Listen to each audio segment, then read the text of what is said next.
O conflito envolvendo o Irã, os Estados Unidos e Israel, iniciado no final de fevereiro, continua definindo o cenário geopolítico do Oriente Médio.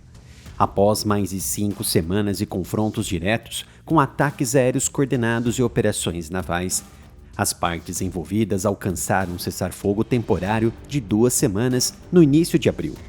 O acordo previa a reabertura segura do Estreito de Hormuz, vital para o fluxo global de petróleo, 20% do planeta, em troca de uma pausa nas hostilidades ofensivas. No entanto, os últimos dias revelaram um impasse diplomático significativo e novos movimentos militares que colocaram em xeque a frágil trégua de 2 semanas.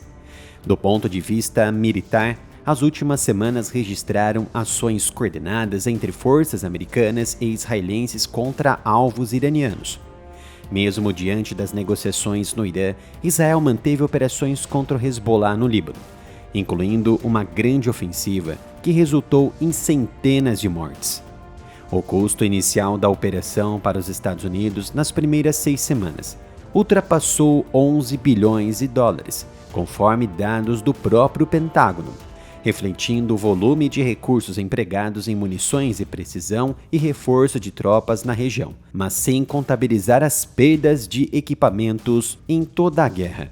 No âmbito diplomático, o ponto culminante recente foram as negociações diretas em Islamabad, na capital do Paquistão, mediadas pelo governo paquistanês, iniciadas no dia 11 de abril. A delegação americana, liderada pelo vice-presidente J.D. Vance, e incluindo enviados especiais, reuniu-se com representantes iranianos por 21 horas consecutivas.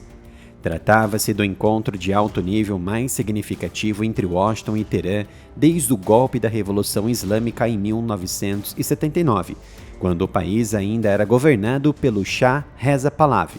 Sim, o homem que também subiu ao governo através de um golpe liderado pela CIA. A agenda incluía a extensão do cessar-fogo, garantias sobre o programa nuclear iraniano, a segurança da navegação no Estreito de Hormuz e o fim de ações de militantes de procuração no Líbano. As conversas encerraram-se sem acordo na manhã de 12 de abril.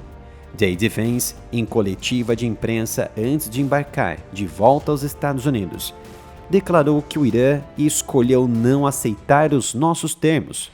Segundo o vice-presidente, o principal obstáculo foi a recusa iraniana em fornecer um compromisso afirmativo de que não buscarão uma arma nuclear nem os meios para obtê-la de forma rápida, como o enriquecimento de urânio, a patamares acima do uso permitido para fins civis. Vance qualificou o desfecho como más notícias para o Irã muito mais do que para os Estados Unidos. E enfatizou que a delegação americana deixou sobre a mesa sua oferta final e melhor. Fontes americanas indicaram que os iranianos consideraram as exigências excessivas e exigiram maior confiança mútua, incluindo o fim imediato de ataques israelenses no Líbano, os quais Teherã classifica como violação do cessar-fogo. Diante do fracasso em Islamabad, o presidente Donald Trump anunciou ainda no dia 12 de abril que a Marinha Americana iniciaria, a partir da segunda-feira, um bloqueio naval aos portos iranianos e ao tráfego de navios no Estreito de Hormuz. A medida foi confirmada pelo Comando Central americano e visa interditar embarcações que paguem pedágios reivindicados por Teherã e destruir minas supostamente lançadas pelos iranianos. Trump reiterou que o bloqueio se aplica exclusivamente a navios com destino ou origem no Irã, preservando o fluxo comercial internacional. As autoridades iranianas reagiram com promessas de respostas fortes, incluindo possíveis ações contra navios militares americanos e nações árabes na região. Mesmo diante do fracasso das negociações, o vice-presidente sinalizou que os Estados Unidos mantêm a porta aberta para a diplomacia, mas apenas se o Irã aceitar os termos apresentados como linha vermelha. Vance indicou que a ausência de acordo fortalece a posição americana de pressionar economicamente e de forma militar, sem descartar a retomada de operações ofensivas caso o Irã responda ao bloqueio com hostilidades ou feche novamente o estreito. Os efeitos do bloqueio americano são diretos. podem elevar o preço do petróleo e intensificar a pressão interna sobre o regime iraniano, mas também arrisca escaladas regionais envolvendo atores como Hezbollah e os Houthis. A questão central que surge agora é se a guerra será retomada. O cessar-fogo atual não foi revogado formalmente, mas o bloqueio naval e as declarações iranianas de retaliação indicam um período de alto risco nas próximas horas ou dias.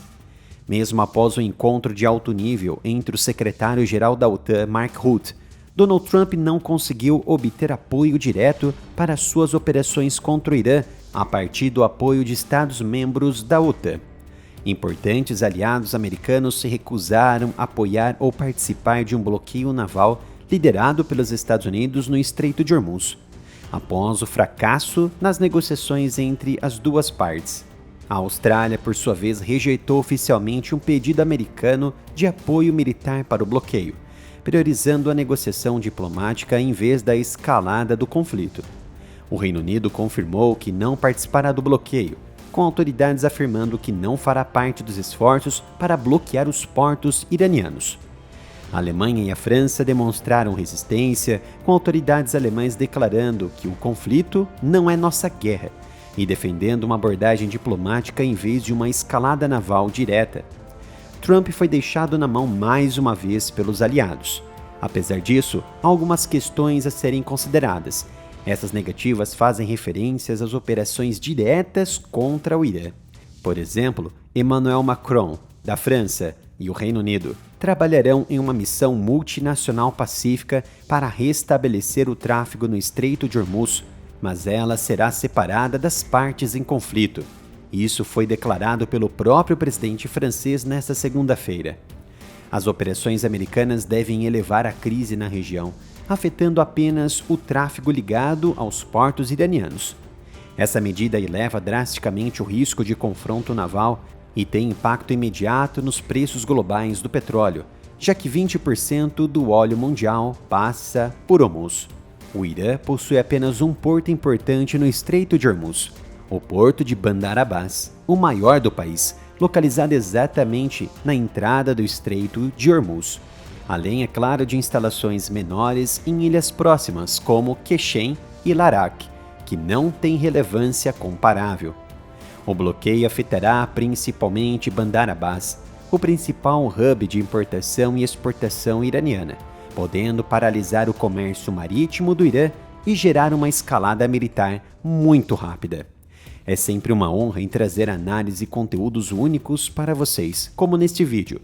Por isso peço o seu apoio de duas maneiras, comprando as camisetas do site reserva.inc/área militar ou através da doação de qualquer valor para a chave Pix, canal areamilitaroff@gmail.com.